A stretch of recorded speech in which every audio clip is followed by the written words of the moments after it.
আমরা আমাদের ফ্যামিলিতে, আমাদের জীবনে, আমাদের আখিরাতে এই শান্তি চাই কি চাই না? শান্তি যদি আমরা পেতে চাই তাহলে কোরআনের দেয়া বিধানকে আমাদের মেনে চলতে হবে।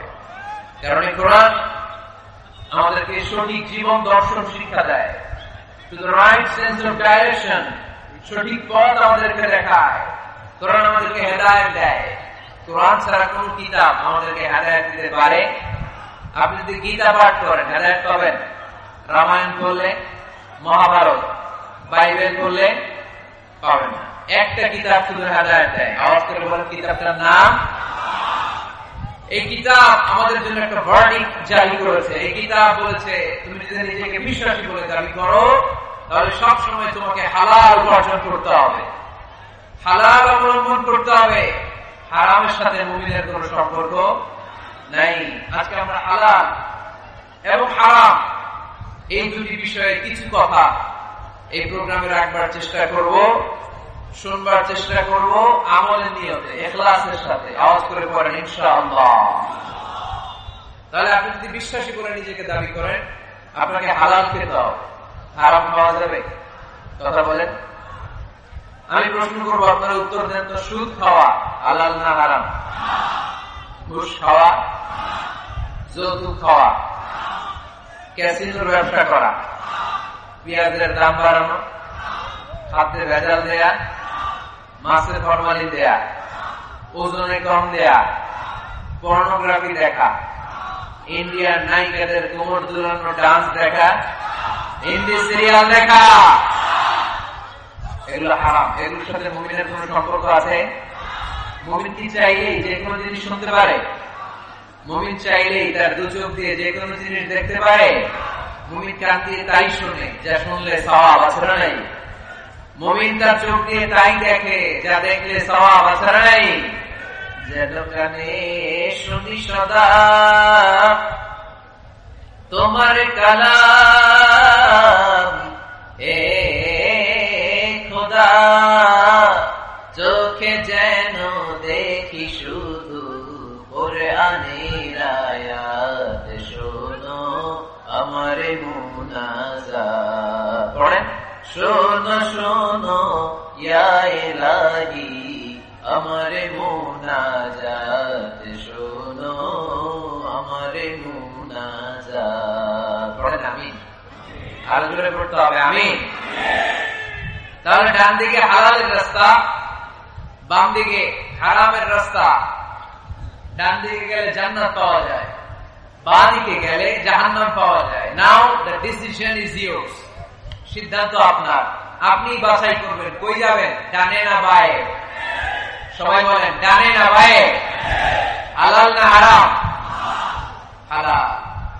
কিন্তু আমরা হালালও খাই, সাথে সাথে হারামও খাই। এজন্য আমাদের জীবনে বরকত নাই। খেয়াল রাখবেন, হালালে বরকত, হারামে কোনো বরকত নাই। হারাম দেখতে চাকচিক্যময়, হারামটা দেখতে ধোঁকা, এটা মরিচিকা, এটা ফুলে ফেপে বড় হয়ে ওঠা বিশাল জিনিস, কিন্তু আসলে ভিতরে কিছু নাই, ঠিক কিনা?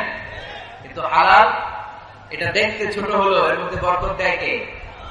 উপার্জন অল্প হলেও এর মধ্যে বারাকা ঢুকিয়ে দিয়েছে কে?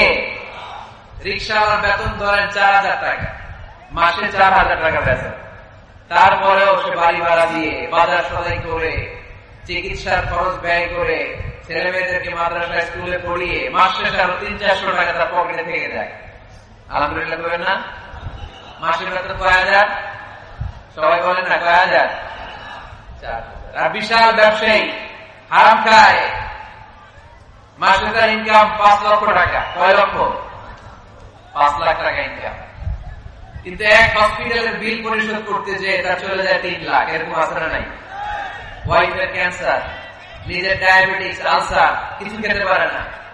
ডক্টরের বিল, ডক্টরের ভিজিট দিতে দিতে হাসপাতালের বিল পরিশোধ করতে করতে চলে যায় তার 3 লাখ। অন্যান্য খরচ শেষে আরো 2-2.5 লাখ। মাস শেষে 50,000 তার ঋণ থেকে যায়। আছে না নাই? তাহলে রিকশাওয়ালার 5,000 পরে মাস শেষে থেকে যায় 300-400। আর এই লোকটা 5 লক্ষ কামাইয়ের পরে মাস শেষে কিছু থাকে না, আরো ঋণের বোঝা। আওয়াজ করে বলেন ঠিক কিনা? কারণ রিকশাওয়ালার পয়সা হালাল, আর হালালে বরকত ঢুকাই দিচ্ছে কে? আরো জোরে বলতে হবে, হালালে বরকত দেয় কে? আওয়াজ করে উত্তর দেন তো, গরু খাওয়া হালাল না হারাম? কুকুর খাওয়া? কুকুর খান নাকি আপনারা? হারাম, এটা আমরা খাই না। রংপুরের বাজারগুলোতে যে কসাই আছে তারা কি প্রতিদিন কুকুর জবাই করে না গরু? বিয়ের অনুষ্ঠানগুলোতে কি জবাই হয়, কুকুর না গরু? কুরবানিতে কি জবাই হয়? গরু। তাহলে কুকুর আমরা খাই না, কুকুর জবাই হয় না, জবাই হয় গরু, গরু আমরা খাই বেশি। এবার উত্তর দেন তো, গরু বা গাভী বছরে বাচ্চা দেয় কয়টা? কুকুর দেয় কয়টা? হ্যাঁ, 5টা, 6টা, 7টা। ফ্যামিলি প্ল্যানিং নাই তো, জন্ম নিয়ন্ত্রণের ঝামেলা নাই, যেটা আছে তাদের বাচ্চা হচ্ছে। তো দেখেন, গরু বাচ্চা দেয় কম, কুকুর বাচ্চা দিল বেশি। গরু খায় বেশি, কুকুর আবার কেউ খায় না। তারপরেও এই রংপুরের বীরগঞ্জে আওয়াজ করে বলেন তো, গরু বেশি না কুকুর বেশি? কি বেশি? এত খাইলাম, বাচ্চা দিল কম, এরপর গরু বেশি, কারণ গরু খাওয়া হালাল, আর হালালে বরকত দেয় কে? আজকের এই মাহফিলটা তখনই সার্থক হবে যখন আমরা এই সিদ্ধান্তে আসতে পারবো যে আমরা আমাদের জীবনে কখনো হারাম খাবো না। যুবক ছেলেরা, হারাম খাবা, যৌতুক খাবা। যারা বিয়ে করো নাই তারা বিয়েতে যৌতুক নিবা কে কে? হাত তোলো। ওই যে একটা হাত তুলছে, কত সাহস দেখছেন?